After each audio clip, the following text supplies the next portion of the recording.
students, welcome to my channel Chemistry Guide. In today's lecture, we are going to study the points that is work of pressure volume type, expression for work of pressure volume type, free expansion and problems based on pressure volume work. At first, expression for pressure volume work. आता यावर exam मध्ये question कसा विचारला जातो तर derive and expression for pressure volume work. Derive and expression for pressure volume work. आता या expression साठी आपण काय कन्सिडर करायचंय तर consider A gas enclosed in a cylinder and it is fitted with frictionless movable rigid piston. This is fitted with the frictionless movable rigid piston. आता यामध्ये let the gas expands from volume V1 to V2. Let the gas expands from volume V1 to V2 at constant temperature T. At temperature T. And on expansion, the force exerted due to the expansion काय होणार? The piston moves upwards. Due to expansion, the piston moves upwards through the distance d. Piston moves upwards through the distance d, and on expansion, the force exerted by the gas, it is equal to the area of the piston multiplied by the pressure of gas. गॅसनं जो exert केलेला force आहे पिस्टनवर तो म्हणजे काय ना कशाचं multiplication होणार आहे पिस्टनचा एरिया आणि गॅसचं प्रेशर. पण गॅसचं जे प्रेशर आहे the pressure of the gas is equal in magnitude and opposite in sign to the external atmospheric pressure. गॅसचं प्रेशर हे एक्सटर्नल प्रेशरच्या इतकंच असतं इक्वल मॅग्निट्यूड पण अपोजिट साइन मध्ये असल्यामुळं एक्सप्रेशन फोर्सचं एक्सप्रेशन कसं होणार तर force of the gas, force exerted by the gas, it is equal to the minus P external into A. P external, that is external opposing pressure. P external, that is external opposing pressure. Thus F is equal to minus P external into A. A that is area of the piston. This is equation number 1. And if work done by the gas when the piston moves upwards through the distance d, ज्यावेळी d या distance न piston move होतो upward direction मध्ये त्यावेळी जे work done होतं त्याचं expression कसं येतं तर W is equal to F into D. F into D. This is हे इक्वेशन 2 घेतलं. आता यामध्ये F च्या ऐवजी substituting for F from equation 1. Equation 1 मधलं F ची व्हॅल्यू जर यामध्ये पुट केली तर हे एक्सप्रेशन कसं होणार W is equal to minus P external into A into D. And in this expression A, that is area of piston, into D. A into D, that is area of piston and distance of movement. It is equal to the delta V. Delta V, that is change in volume. Change in volume. And therefore, आणि त्यामुळं A into D च्या ऐवजी या expression मध्ये जर delta V put केलं तर हे एक्सप्रेशन कसं होणार W is equal to minus P external delta V. Or W is equal to minus P external delta V, that is V2 minus V1. And this is expression for pressure volume work. हेच कशाचं expression आहे pressure volume वर्कचं. यामध्ये V1 that is initial volume of a gas and V2 that is final volume of a gas. आता या expression मध्ये when the gas expands, that is during expansion, work is done by the system on the surrounding. ज्यावेळी गॅसचं expansion होतं त्यावेळी काय म्हणायचं, work is done by the system on the surrounding. आणि एक्सपान्शन ज्यावेळी होतं त्यावेळी काय होणार, V2 greater than V1. V2 greater than V1 and in this during expansion W is negative.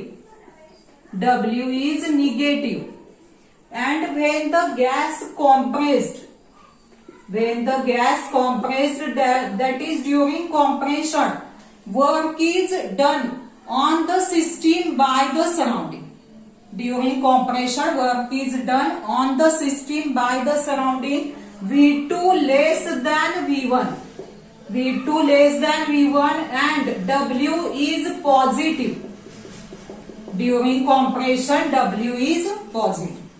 This is about the expression for pressure, volume, work. Then we are going to discuss the next point, that is free expansion. आता यावर पुन्हा question कसा असतो, explain when the gas expands in vacuum, no work is done. When the gas expands in vacuum, no work is done. आता यामध्ये बघा free expansion म्हणजे काय, तर free expansion means expansion against zero opposing force. Such expansion occurs in vacuum. ज्यावेळी opposing force zero असतो त्याच्या against जे एक्सपान्शन होतं त्यालाच काय म्हणायचं, फ्री एक्सपान्शन. आणि असं एक्सपान्शन कधी होतं, कुठं होतं, व्हॅक्यूम मध्ये. व्हॅक्यूम मध्ये जे एक्सपान्शन होतं, व्हॅक्यूम मध्ये काय नसतो, अपोजिंग फोर्स नसतो. आणि त्यावेळी जे एक्सपान्शन होतं त्याला काय म्हणायचं, फ्री एक्सपान्शन म्हणायचं. And we know that work done against external pressure is given by the expression W is equal to minus P external delta V. But when the gas expands in a vacuum, there is no opposing force and therefore P external is equal to 0. आणि P external ची 0 value put केली तर काय होणार, W is equal to 0. And thus when the gas expands in vacuum, no work is done. Or work of free expansion is 0. Work of free expansion is 0. Or when the gas expands in vacuum, W is 0. That is, no work is done. Then we have see units of energy and work. We know that 1 joule is equal to 1 kg meter square per second square is equal to 1 Pascal meter cube. And 1 Pascal is equal to 1 kg per meter per second square. And in this case, in this expression, W is equal to minus P external delta V. If pressure is expressed in bar and if delta V is expressed in dm cube, then the unit of work done, that is W, is bar dm cube. Bar dm cube. आता यामध्ये 1 बार म्हणजे 10⁵ pascal is equal to काय होणार, 10⁵ kg per metre per second square. And therefore 1 dm cube bar is equal to dm cube and bar, that is into 10⁵ kg per meter per second square. And 1 dm cube means meter cube into 10⁻³ and therefore it is equal to meter cube into 10⁻³ into 10⁵ kg per meter per second square and is equal to काय नाम 100 kg per meter square per second square and therefore it is equal to 100 joule. कारण 1 joule म्हणजेच काय, 1 kg metre square per second square is equal to काय होणार, त्यामुळं 100 joule. And therefore हे conversion आपल्यासाठी महत्वाचं आहे प्रॉब्लेमसाठी. 1 dm cube bar is equal to 100 joule. 1 dm cube bar is equal to 100 joule. These are the units of energy and work. त्यानंतर आपण प्रेशर व्हॉल्यूम वर्कचा प्रॉब्लेम सॉल्व्ह करायचे आहेत.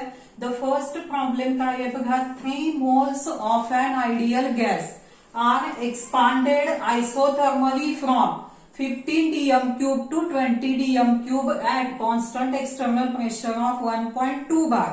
Estimate the amount of work in dm cube bar and joule. आता या problem मध्ये given काय काय तर इनिशियल व्हॉल्यूम किती आहे 15 dm cube, फायनल व्हॉल्यूम आहे 20 dm cube आणि कॉन्स्टंट एक्सटर्नल प्रेशर दिलेला आहे. डब्ल्यू ची व्हॅल्यू कॅल्क्युलेट करायची dm cube बार आणि जूल मध्ये. म्हणजेच काय लिहिता येईल आपल्याला in this problem V1 is equal to 15 dm cube, V2 is equal to 20 dm cube, V2 is equal to 20 dm cube, external pressure is 1.2 bar आणि W कॅल्क्युलेट करायचं. त्यामुळं एक्सप्रेशन कोणतं ना W is equal to minus P external delta V is equal to minus P external V2 minus V1. Value जर put केल्या तर मायनस 1.2, V2 ची व्हॅल्यू आहे 20 मायनस 15 is equal to minus 1.2 into 5 is equal to minus 6. पण इथं W चं युनिट काय येणार. P एक्सटर्नल बार मध्ये आहे, व्हॉल्यूम डीएम क्यूब मध्ये आहे, त्यामुळे युनिट काय होणार -6 dm क्यूब बार. पण आणखी जूल मध्ये पण कन्व्हर्शन करायचं आणि आपल्याला माहितीये 1 dm cube bar, 1 dm cube bar is equal to 100 joule. 1 dm cube bar is equal to 100 joule and therefore -6 dm cube bar is equal to -6 into 100 joule. -6 into 100 joule, that is -600 joule. Therefore W is equal to -600 joule. असा answer मिळेल. This is value in dm cube bar and in joule. बघा त्यानंतर second problem कोणता आहे तर calculate constant external pressure required to compress 2 moles of an ideal gas from volume of 25 dm cube to 13 dm cube when the work obtained is 4862.4 joule. आता या problem मध्ये पण आपल्याला काय दिलेलं आहे तर इनिशियल आणि फायनल व्हॉल्यूम दिलेलं आहे आणि वर्क डन ची व्हॅल्यू दिलेली आहे आणि कॉन्स्टंट एक्सटर्नल प्रेशर कॅल्क्युलेट करायचंय. म्हणजेच आपल्याला काय लिहिता येईल V1 is equal to 25 dm cube, V2 is equal to 13 dm cube and work done W is equal to 4862.4 joule मध्ये दिलेलं आहे पण व्हॉल्यूम डीएम क्यूब मध्ये आहे, त्यामुळे आपल्याला वर्क कशामध्ये कन्वर्ट करायला पाहिजे डीएम क्यूब बार मध्ये आणि त्यासाठी याला कितीनं डिव्हाइड करायला पाहिजे 100 न. त्यामुळे काय होणार 4862.4 divided by 100 dm cube bar, dm cube bar 100 ने डिव्हाइड केल्यामुळे व्हॅल्यू किती होणार 48.62 dm cube bar. आणि त्यानंतर एक्सप्रेशन कोणतं ना W is equal to minus P external delta V, delta V that is W is equal to minus P external V2 minus V1. जर आता व्हॅल्यूज पुट केल्या W ची व्हॅल्यू 48.62, एक्सटर्नल प्रेशर डिटरमाइन करायचं आहे, V2 ची value 13 minus 25, 13 minus 25 and therefore 48.62 into is equal to P external into 12 होणार. Therefore P external that is external pressure is equal to 48.62 upon 12 आणि ही value येते 4.052 unit काय होणार बार. The third problem is 200 ml of ethylene gas and 150 ml of HCl gas were allowed to react at 1 bar pressure according to the reaction. Reaction अशी दिलेली आहे, C2H4 plus HCl gives C2H5Cl. Calculate the pressure volume work in joule. Joule मध्ये pressure volume work काढायचंय आपल्याला. मग आता यामध्ये दिलेली व्हॅल्यू कोणती आहे बघा. प्रेशर पी एक्सटर्नलची व्हॅल्यू किती घेणार आपण, 1 बार आणि V1 V2 डिटरमाइन करायचं. यावर कसं डिटरमाइन करायचं, रिएक्शन मध्ये जर बघितलं according to the reaction 1 mole of C2H4 react with 1 mole of HCl. 1 mole of HCl to form